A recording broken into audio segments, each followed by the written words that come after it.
Suatu hari, ada keributan antara penjual kain dan pembelinya di pasar. 3 kali 8 itu 24, teriak pembeli.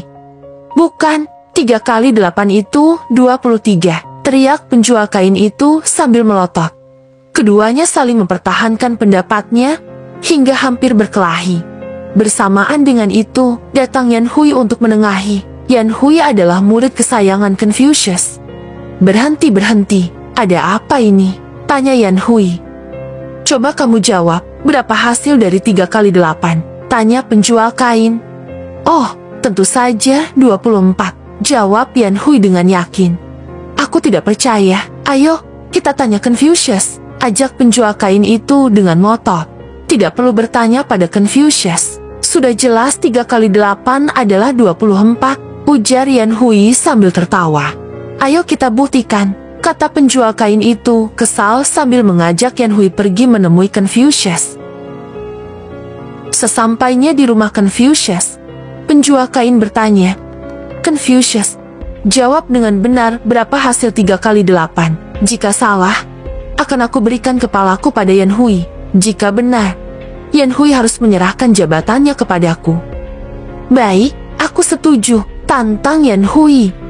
Tenang, siapa yang menjawab 23? Tanya Confucius. Aku, jawab penjual kain. Benar, jawaban kamu benar, kata Confucius. Yan Hui, serahkan jabatanmu pada penjual kain itu, perintah Confucius. Dengan berat hati, Yan Hui memberikan topi kepada penjual kain sebagai tanda. Mungkin Confucius sudah pikun, gumam Yan Hui kesal sambil berpamitan. Yan Hui, kata Confucius, ingat pesanku, jika hujan lebat, jangan berteduh di bawah pohon, jangan membunuh, dan cepat kembali jika urusanmu sudah selesai, pesan Confucius. Di tengah perjalanan, hujan turun dengan lebat. Ada pohon rindang, dan Yan Hui ingin berteduh di sana. Tapi Confucius bilang aku tidak boleh berteduh di bawah pohon, gumam Yan Hui. Akhirnya dia memutuskan untuk meneruskan perjalanannya. Baru beberapa langkah Yan Hui melewati pohon rindang itu, tiba-tiba terdengar suara keras. Jedah! Yan Hui menoleh ke belakang. Ternyata, pohon rindang tadi rubuh karena tersambar petir. Apa yang dikatakan Confucius benar, pikir Yan Hui. Sesampainya di rumah, hari sudah larut. Yan Hui masuk ke kamar mengendap-engendap karena gak mau istrinya terbangun. Ada orang di samping istriku. Siapa dia? Tanya Yan Hui dalam hati. Yan Hui mengambil pedang hendak membunuh orang itu. Dia berpikir bahwa istrinya berselingkuh. Namun, Yan Hui teringat pesan Confucius untuk tidak membunuh dan menunggu hingga pagi terang. Ternyata, yang tidur di ranjang istrinya adalah adik perempuan istrinya. Ternyata ucapan Confucius benar, ia tidak pikun, ucap Yan Hui dalam hati. Setelah beberapa hari, Yan Hui pun segera pergi untuk kembali menemui Confucius. Sesampainya di sana, Confucius menyambut Yan Hui dengan gembira. Guru, kamu hebat.